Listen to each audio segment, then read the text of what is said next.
Ya, selamat malam teman-teman ya. Kembali lagi dengan saya di kelas Service Marketing, khususnya ini mata kuliah Inovasi Jasa dan Pemasaran. Jadi kita tetap akan melanjutkan materi hari ini, yaitu bagaimana kita mendistributing service melalui physical maupun electronic channel. Nah, gimana nih teman-teman, pada sehat semua harusnya ya, pada energik semua ya. Kita tetap semangat, walaupun ini masih melalui virtual, tapi tanpa mengurangi rasa ataupun mengurangi kualitas dari pembelajaran kita. Pastinya pembelajaran kita akan tetap maksimal ya. Nah, jadi mungkin ini chapter 5, bagaimana kita ngomongin service. Kalau kita ngomongin jasa, itu kan kalau kita bilang kan lebih tanpa fisik gitu ya. Itu kan seperti yang tidak kita bisa sentuh. Misalnya contoh nih teman-teman mungkin ke salon gitu misalnya. Kalau teman-teman tanpa melalui pengalaman misalnya, tanpa menggunakan layanan mereka mungkin dalam hal hairdressing ataupun dan sebagainya, itu kan tidak bisa kita rasakan. Sehingga makanya itu service itu perlu dibuat jadi sebuah produk, maupun itu Anda nanti rasakan melalui experience ya, maupun melalui istilahnya berbagai hal, misalnya sampai mereview dan sebagainya, itu adalah langkah-langkah dalam distributing service melalui physical ataupun electronic channel. Nah, mungkin kita lihat sedikit dulu ya, kita lihat dulu RPS kembali lagi, yaitu ini RPS-nya teman-teman bisa lihat. Jadi ini ada tujuan-tujuan mata kuliahnya, capaian pembelajaran, harapannya teman-teman setelah melalui mata kuliah ini, teman-teman tuh bisa sudah di level istilahnya membuat udah mulai menerapkan, applied gitu. Ya, jadi ini kan dari S sarjana itu minimal tuh bisa applied, menerapkan ataupun membuat sebuah ya strategi awal gitu. Ya. Nah, makanya teman-teman lihat di sini yang perlu ditetapkan di beban pada mata kuliah ini yaitu bagaimana teman-teman memiliki pengetahuan, knowledge maupun skill untuk melakukan prakteknya. Ya, kemudian teman-teman juga diarahkan untuk menjadi seorang entrepreneurial, yaitu creative and innovation ya. Nah, ini adalah untuk materinya, yaitu e-book maupun pendukungnya. Nah, untuk materinya teman-teman bisa langsung akses saja di sini ya. Nah, ini kebetulan saya share di sini. Ini ada link di Zoom yang saya share barusan, ini teman-teman bisa akses ya. Kalau teman-teman mau akses, nanti teman-teman bisa lihat di sini sebentar ya, saya tunjukin. Nah, ini adalah untuk e-booknya di sini ya. E-booknya di sini, ini juga ada beberapa e-book yang bisa menjadi referensi kalian. Kemudian di sini adalah untuk seluruh PowerPoint-nya untuk materi di kelas ini. Kemudian kita bisa juga lihat di sini jurnal untuk pendukungnya. Nah, jadi kalau kita belajar tentu harus didukung oleh artikel-artikel ya. Jadi nggak asal bunyi gitu dong, nggak asbun gitu ya kalau orang bilang. Nah, ini adalah pertemuan 1 sampai 14 ya. Sorry, sampai 16 termasuk UTS dan UAS ya. Nah, jadi teman-teman dari awal sampai akhir ngapain ya? Teman-teman bisa baca di sini. Tiap-tiap chapter tuh kapan ya. Nah, chapter-chapter tiap pertemuan tuh membahas apa aja gitu. Nah, nanti terakhir ini adalah rubrik penilaiannya. Jadi, teman-teman nanti akan diarahkan untuk membuat sebuah project membina UMKM, bagaimana teman-teman meningkatkan mereka punya aspek jasanya, aspek servisnya untuk konsumennya. Nah, ini teman-teman nanti bisa lihat, langsung download aja. Jika memang ada yang kurang mengerti, bisa langsung tanyakan ke saya. Ya, jadi kita langsung kembali ke materi aja ya. Saya akan share full screen dulu. Ini sudah kelihatan ya teman-teman semua ya? Oke, sudah kelihatan ya? Nah, sebelum kita masuk, kita overview dulu chapter sebelumnya. Nah, kalau namanya sebuah manajemen ataupun itu mau produk atau service, itu kita perlu planning dan juga menciptakan ya. Jadi terus ini juga kemarin kita bahas the flower of service. Kalau sebenarnya kita ngomongin pemasaran jasa gitu ya, kita ngomongin inovasi jasa dan pemasaran, itu ada flower of service. Sebenarnya itu udah intinya. Kalau teman-teman kuasai di situ, kita udah tahu bagaimana celah-celahnya gitu ya. Nah, kemudian sebuah service produk itu kita bisa branding melalui apa? Ya kita branding melalui sebuah ya produk service itu. Contoh misalnya salon. Service produknya apa? Ya ada hair coloring, ada hair dressing dan sebagainya. Ya.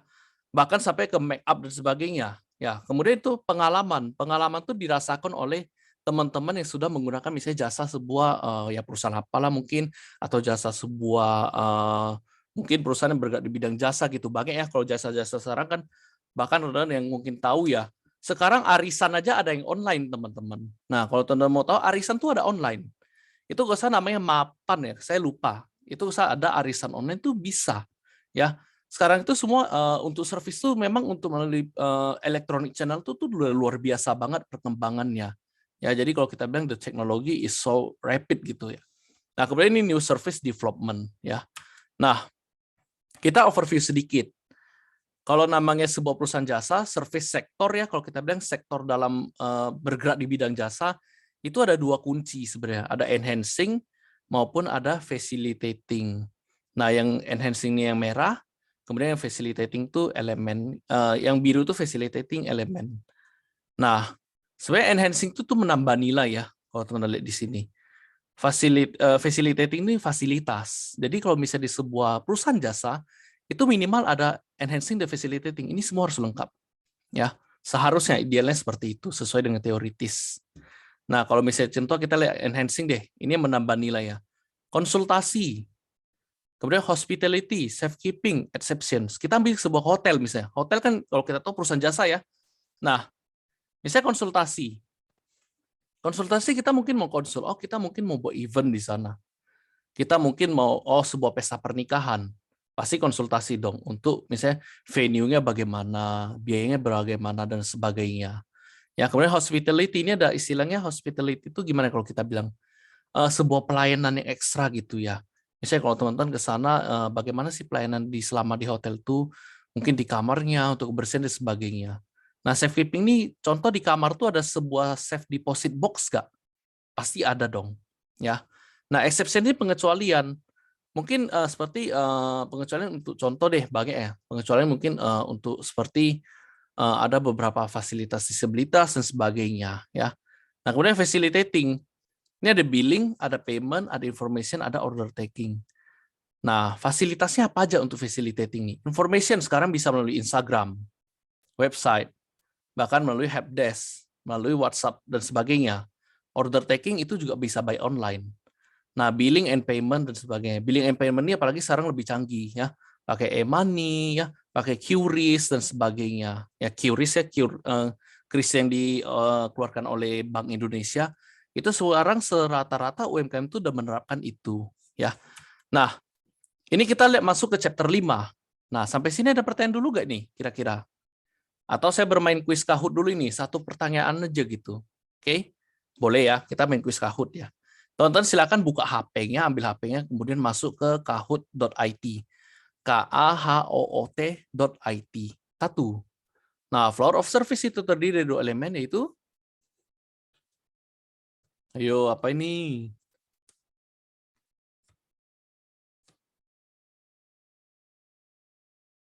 Ya, yang jawab pada benar semua ya.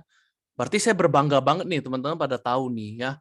Jadi chapter sebelumnya teman-teman sudah menguasai yang artinya floor of service itu memang utamanya gitu ya. Nah, kita lihat nih siapa yang paling cepat nih. Main gercep nih. Ya, juara 3 selfie ya. Luar biasa selfie ya. Juara 2-nya, oh Jerry Jardian. Juara satunya siapa ya? Kira-kira. Waduh, Joy ya. Waduh, memang nih gercep nih. Anak-anak sekarang ini memang berbeda ya. Jadi ya, congrats ya, ini hanya kuis kecil-kecilan aja, ini hanya iseng aja ya, biar teman-teman nggak terlalu bosan di kelas. Oke. Nah, saya close ya. Jadi sebenarnya apa aja yang akan kita bahas di sini. Oke. Nah, kita akan melihat bagaimana distribusi di service konteks, optionnya apa aja, kemudian soal place and time, dan juga delivering service in cyberspace. Oke. Nah, ini distribusi in service konteks. Nah, biasanya sih kalau service konteks gimana? Kalau produk, kita kan ada logistik ya. Misalnya dari contoh nih, yang kita tahu, gandum misalnya dari Ukraina sampai ke Indonesia. By apa? Mungkin by perjalanan laut gitu. Nanti di daratnya ada by kontainer dan sebagainya. Itu produk. Ada mungkin disimpan di gudangnya dan sebagainya. Nah, kemudian kalau misalnya contoh nih, kalau misalnya service itu dari mana dapatnya? Nah, dari pengalaman, dari performance. Tapi apakah kita bisa simpen di gudang gitu? Nggak bisa ya. Kalau kita mau ke salon, oh nanti deh kita simpan dulu produknya di gudang gitu. Oh kita mau hairdressing seseorang, atau misalnya hotel, pelayanan mungkin pelayanan terkait dengan misalnya contoh kita ambil. all you can eat buffet. Itu mungkin kita bisa simpan dulu kali ya, atau gimana? Nah, nggak bisa sebenarnya, ya.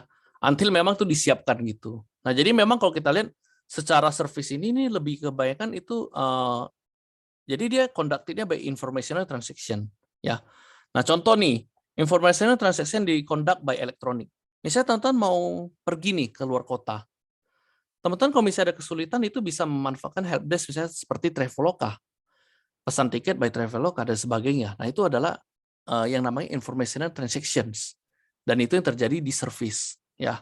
Nah, terus kalau kita lihat apa-apa aja elemen alur yang terdapat dalam sebuah distribution to service, ya.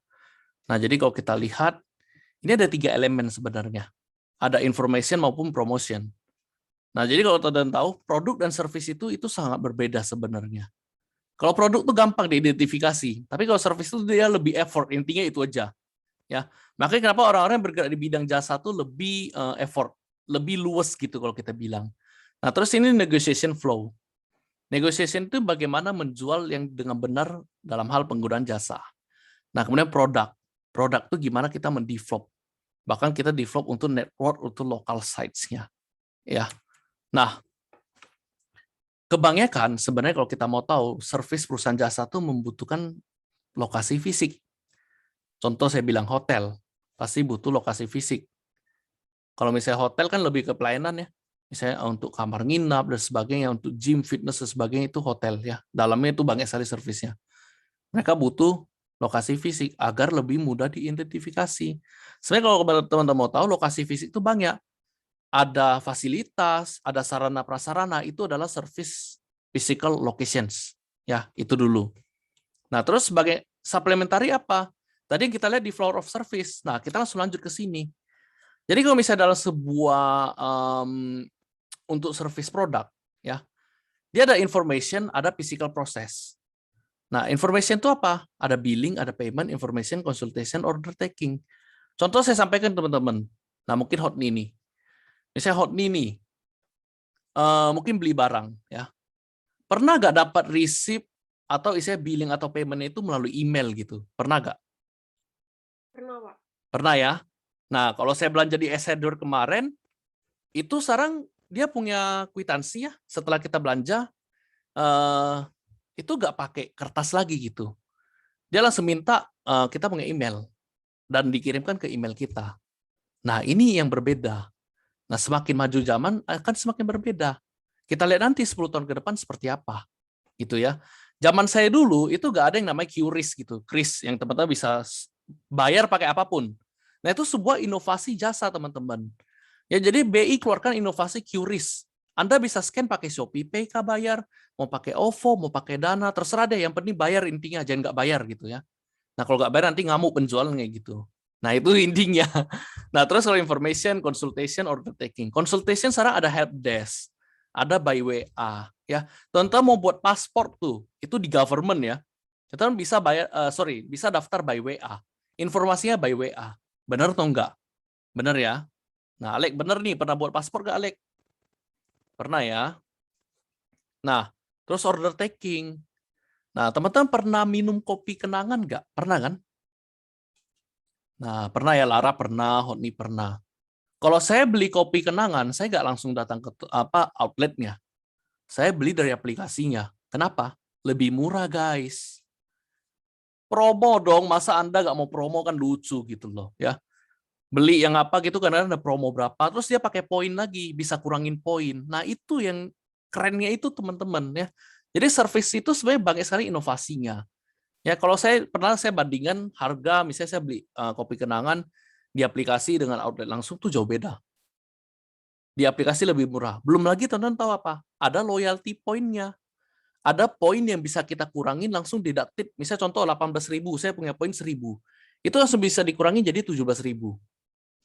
Nah itu ya. Dulu awal-awal Shopee nih keluar, bakar duit nggak? Pasti bakar duit ya untuk promo-promo cashback dan sebagainya. Kalau teman-teman mau tahu dulu cashback Shopee itu masih berbentuk ya Shopee Pay itu ya. Uangnya Shopee lah kalau kita bilang. Kalau sekarang dia cashback dalam bentuk poin, tapi tetap bisa dikurangin. Tapi ada maksimalnya. Nah, itu peraturan-peraturan yang semakin istilahnya ya mungkin dirasionalisasikan lah gitu ya. Nah, kemudian physical process. Physical process ini butuh buat apa? Ya contoh exception, safekeeping, dan hospitality ya. Sebuah hotel nggak mungkin dong hospitality itu nggak ada layanan-layanan ataupun sarana prasarananya. Safekeeping ya untuk keselamatan. Apakah ada lokasi titik kumpul, apakah ada safe deposit box misal di hotel itu dan sebagainya. Exception ini pengecualian, apakah ada untuk fasilitas untuk anak-anak, apakah ada fasilitas untuk laktasi, apakah ada fasilitas untuk yang namanya disabled people. Nah, itu kan butuh fisik ya. Setuju ya teman-teman ya. Nah, kalau nggak setuju boleh langsung istilahnya langsung bisa ini nih menyangkal nih ya. Namanya dosen kan bukan dewa ya teman-teman ya. Nah, itu. Oke. Nah, ini untuk kalau misalnya kita contoh, kita ambil online gitu. Tadi flower of service, tapi kalau bagaimana sebuah online gitu. Nah, kalau kita lihat ya di sini ada berbeda nih. Teman-teman bisa lihat di sini. Information. Pernah tahu nggak namanya frequently asked questions? Pernah buka website kan ya? Nah, di website itu pasti ada FAQ, itu wajib. Ya, get schedules, check price. Buka aja deh, Traveloka punya website. Semua ada. Brosur juga ada online. Bahkan teman-teman tahu nggak WhatsApp Business? Saya lihat UMKM sekarang banyak saya menggunakan WhatsApp Business. Di dalam WhatsApp Business itu mereka sudah ada katalog. Apa-apa aja produk mereka, apa-apa aja berapa harga mereka. Nah, itu yang bagaimana service delivery istilahnya kalau kita bilang in cyberspace lah gitu ya. Nah, consultation bisa by email, bisa by chatbot, ya. Bisa kalau kita lihat chatbot sekarang itu 24 hours. Bahkan saya pernah punya masalah di Dana, uang saya nyangkut nih, ini real case nih. Uang saya nyangkut di Dana tuh jam 11-an. Itu gara-gara istri saya punya nomor lama, dan itu di Dananya nomor lama. Akhirnya mau nggak mau saya pergi beli nomor baru, saya chat dengan customer service-nya, itu 24 jam, itu jam 11 malam masih dilayani.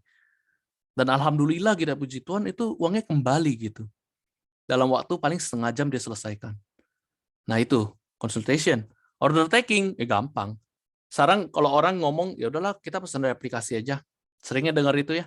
Nah hospitality ini ada record preference. Contoh nih kalau misalnya kalian hospitality di sebuah e-commerce tuh gimana? Oh online tuh gimana sih hospitality-nya? Kan online ya Pak, gimana ya? History itu adalah hospitality kalian. Jadi kalau ada masalah apa-apa kalian bisa cek. Ya. Nah, safekeeping bagaimana? Ini kan online, Pak. Safekeeping gimana? Ya kalian bisa nge-track kalian punya apa ya? Resi gitu ya, resi online gitu. Sampai mana sih paket saya gitu. Nah, ini exceptions. Bagaimana ada special request maupun resolve problem. Customer service dong di sini. Billing, ini bagaimana kita mencek akun status kita. Nah, payment ini gampang nih, enak banget. Mau pakai e-money, credit card, debit card, dan sebagainya. Nah, ini bagaimana untuk, sebenarnya ini nggak hanya website ya. Kalau kita lihat di sini, using website, not only website, but application, ya literally ini using online for service delivery. Itu yang lebih tepatnya ya. Nah, ini kalau kita lihat place-nya apa? Nah, sebenarnya kalau kita lihat sama ya, service maupun produk, itu ada cost productivity maupun labor. Nah, location ini terdiri dari apa? Operasional, geographic, maupun need for economies of scale. Nah, ini contoh beberapa perusahaan jasa yang memang bergantung pada lokasi. Ya, airport ini kan operasionalnya gede. Ya, nah geographic factor ini masalah lokasi geografi. Ski resort ini pasti memilih geografik yang memang lebih ke ice, ya, lebih ke yang memang salju dan sebagainya gitu. Nah, kalau kita lihat mini store, sebenarnya mini store ini kalau kita bilang lebih ke convenience store, ya, yang 24 hours open dan sebagainya. Ya, ini kalau kita lihat locating in multi-purpose facility. Kalau kita pernah lihat ya, layanan-layanan mungkin seperti ya ATM itu pasti multi-purpose facility. Ya, jadi dia ada tempat yang memang memiliki banyak fungsi. ATM center, mungkin di bisnis area pasti ada ATM center dan sebagainya. Kalau di Batam kan kita belum ada vending machine di mana-mana ya. Kalau di luar tuh vending machine itu pasti di multi-purpose facility. Oke. Nah, kalau time service ini sebenarnya kalau kita lihat sekarang tuh udah 24 jam per 7 hari. 24 hours, 7 days. Itu udah pasti. Ya kalau dulu mungkin masih ya kita tahu lah lambat gitu ya. Kalau dulu teman-teman mau pesan ojek aja susah, manggilnya sampai kira-kira mungkin lehernya tali pita suaranya mungkin agak-agak mau putus gitu ya, manggilnya ojek gitu, teriaknya keras gitu. Kalau sekarang ngapain? Jari kita aja yang bergerak, pesan dah selesai ya. Nah, ini tadi saya bilang bagaimana service menghantarkan service in cyberspace. Nah, sekarang masalahnya ada inovasi, ya. Inovasi yang pertama-tama muncul itu Gojek itu benar-benar inovasi banget, ya. Itu nggak tahu tuh benar-benar brilian banget. Itu memang mereka membaca masalah dan sebagainya sehingga jadilah sebuah inovasi, ya. Nah, sekarang kalau kita lihat ada smart card dan sebagainya, ada VR. Nah, VR nih teman-teman yang cocok pasti hobi nih, virtual reality game, VR, konsol dan sebagainya. Itu adalah teknologi innovation. Kalau teman-teman mau tahu, sekarang pameran rumah tuh udah pakai VR. Jadi kita pakai VR ya, kita bisa lihat dalam rumah tuh kira-kira desainnya seperti apa. Dan itu kemarin ada sebuah perusahaan menerapkan tuh Central Raya Group di Batam. Teman-teman pasti tahu. Jadi dengan mereka pameran mau lihat rumah dalamnya seperti apa tuh pakai VR ya, pakai toggle apa Google-nya ya. Nah itu mereka bisa merasakan seakan-akan di dalam gitu. Nah sebenarnya kalau electronic channel ini sebenarnya bisa bareng dengan physical channel. Ya kalau kita lihat hotel gitu itu kan bareng dengan physical channel juga ya. Nggak bisa 100% semua elektronik. Pasti kadang-kadang butuh juga physical channel. Nah, kenapa kadang-kadang e-commerce atau e-marketplace? Nah, e-commerce, e-marketplace tentu perlu bedain gitu ya. E-marketplace itu kayak Shopee, Tokopedia, Bukalapak itu e-marketplace. Tapi kalau e-commerce bisa contoh nih, saya ambil mungkin Zara. Dia kan Zara doang. Nah itu e-commerce Zara gitu. Ya, nah itu beda. Nah kenapa? Why? Because it convenience, mencarinya lebih luas ya, potensialnya sangat tinggi, harganya lebih better, dan juga pelayanan 24 jam. Ya. Nah, terus kalau kita lihat, sebenarnya dalam hal beberapa belakangan ini punya pengembangan, itu ada customer relation management system, atau kita kenal dengan customer relationship management, ya CRM. Terus kalau kita lihat, sekarang ini juga menggunakan mobile device, application in mobile. Kenapa? Penggunaannya sangat mudah, ya. Kemudian kita juga tahu cepat nih, bagaimana masalah customer ataupun opportunities-nya. Nah ini app-nya cepat. Kalau teman-teman saya lihat ya, saya suka aplikasinya Kopi Kenangan karena dia unik gitu. Kita mau sampaikan masalah itu bukan kayak biasanya contoh nih. Kalau biasa bahasanya paling kayak komplain gitu ya. Tapi kalau di Kopi Kenangan punya aplikasi kita mau komplain itu katanya di app-nya teman-teman boleh cek deh. Itu beneran. Itu katanya curhat. Nah, beda ya. Itu kan ada unique selling point gitu ya, USP-nya ya. Jadi curhat gitu. Itu ternyata untuk komplain. Nah, itu yang berbeda, teman-teman. Kenangan gitu. Jadi mereka isinya membangun image kenangan yang baik untuk kalian. Bahkan mereka punya contoh ya, kalau kita pesan pesan makan, biasa kalau kita tahu history ya. Tapi kalau mereka tuh tulisnya mantan. Kita pesanan yang lalu, tapi dia bilang mantan gitu. Luar biasa memang. Selalu baper gitu kita dibawanya ya. Luar biasa memang ya. Nah, akhirnya kita sampai ke kelas akhir, di summary-nya ya. Jadi memang nanti kita akan lanjut lagi ya. Minggu depan kita pasti banyak untuk kuis dan sebagainya ya. Jadi yuk, jangan senyum-senyum nih. Senyum-senyum gitu ya. Ini kayak mahasiswa saya ini semua ceria-ceria gitu, harus senyum-senyum gitu ya. Oke, ada mungkin? Yuk. Nah, Alek nih, saya tanyakan aja deh Alek. Alek, silakan Alek. Mungkin saya mau tanya nih ke Alek langsung nih. Mungkin saya nanya Alek aja ya. Ya Alek mungkin boleh unmute. Iya, Pak. Kira-kira nih Lek, menurut Anda ya, saya tanya simpel aja deh.